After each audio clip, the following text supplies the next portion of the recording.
Melasma એટલે હિન્દી ભાષામાં એને ઝાંયા કહેવાય છે.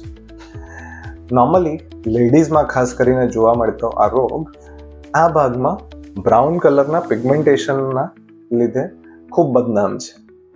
આજે કોઈને પણ પોતાનો ચહેરો સુંદર દેખાય એ એની પ્રાથમિકતા હોય છે, પણ આ ડાઘા કોઈ બીમારી નથી. પ્રેગ્નન્સી પછી ઘણા પેશન્ટ્સમાં આવા ડાઘા થઈ જાય છે. સાથે સાથે અમુક પેશન્ટ્સને ઓરલ કોન્ટ્રાસેપ્ટિવ પિલ્સથી પણ આ વસ્તુ જોવા મળી છે. જે લોકોનું તડકાનું એક્સપોઝર વધારે હોય એ લોકોને આ ભાગમાં ખાસ આવા ડાઘા પડતા હોય છે, અને ઇન્ડિયામાં એ બીમારી ખૂબ કોમન છે.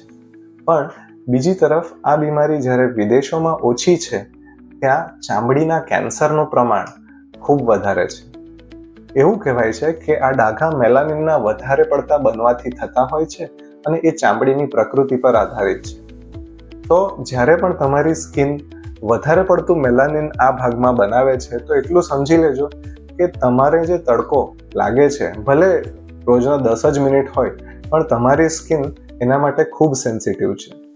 એટલે કે ચામડીના જે પડ છે એમાં સૌથી નીચે મેલાનોસાઇટ નામના કોષો હોય છે જે કલર બનાવે અને ઉપર સુધી પહોંચાડે કે એ સ્કિનને બ્રાઉન કરી નાખે છે. તો એ મેલાનોસાઇટ કોષોને જો તમે તડકો લાગવા જ ના દો તો એ વધારે પડતું મેલાનિન બનાવે જ નહીં. એટલે કે મેલાઝમાની પ્રોપર ટ્રીટમેન્ટ કર્યા પછી જો તમે તડકાથી નહીં બચો તો કોઈ પણ વ્યક્તિ એવી ગેરંટી ના લઈ શકે કે એ પાછા નહીં થાય. એટલે મેલાઝમાની સારવારનો સૌથી જરૂરી ભાગ છે તડકાથી બચવું. ફિઝિકલ બ્લોક જેમ કે છત્રી, ટોપી, રૂમાલ, માસ્કનો ઉપયોગ કરો, જે પણ તમારા માટે કમ્ફર્ટેબલ, પણ તમારી પ્રાથમિકતા તડકાથી બચવી હોવી જોઈએ જો તમારી પ્રાથમિકતા તમારી સુંદરતા છે તો. એટલે હંમેશા ધ્યાન રાખો કે જ્યારે પણ મેલાઝમાની ટ્રીટમેન્ટ કોઈ પણ સ્ટેન્ડર્ડ સ્કિન સ્પેશિયાલિસ્ટ પાસે તમે કરાવો તો એમની બધી સલાહ લીધા પછી ફિઝિકલ બ્લોક, સનસ્ક્રીન્સનો ઉપયોગ નિયમિત કરો. અને હા, હંમેશા ધ્યાન રાખજો કે બજારમાં મળતી ગોરા થવાની ટ્યુબો, ડાઘા મટાડવાની ટ્યુબો અથવા તમારા મિત્રના સલાહથી આવી કોઈ બી જાતની ટ્યુબોનો ઉપયોગ અથવા દુરુપયોગ ના કરશો.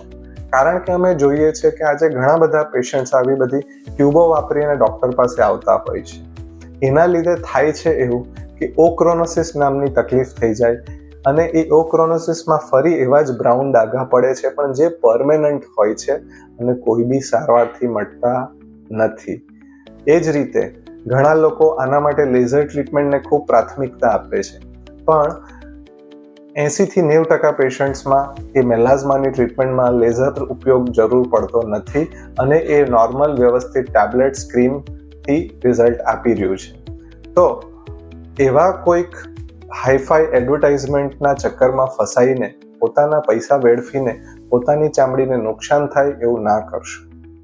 થાય ત્યાં સુધી લોશન્સ, ટેબ્લેટ્સ, ક્રીમ્સથી જ સારવાર થતી હોય તો ત્યાં સુધી કરો, અને એ બધાથી 6 મહિના 3 મહિના સારવાર ના કરવા છતાં જો રિઝલ્ટ ના આવે અને તમારા સ્કિન સ્પેશિયાલિસ્ટ, એક certified qualified MD skin specialist તમને જો સલાહ આપે કે હા આમાં લેઝર હવે કરવું પડશે એવું લાગે છે તો જ લેઝર ટ્રીટમેન્ટ માટે જજો, કે જેથી તમારી ચામડી અને તમારી સુંદરતા બંને બરકરાર રહે. મેલાઝમાની કોઈ પણ સારવાર માટે અમને મળી શકો છો aura skin and dental clinic, Vyara.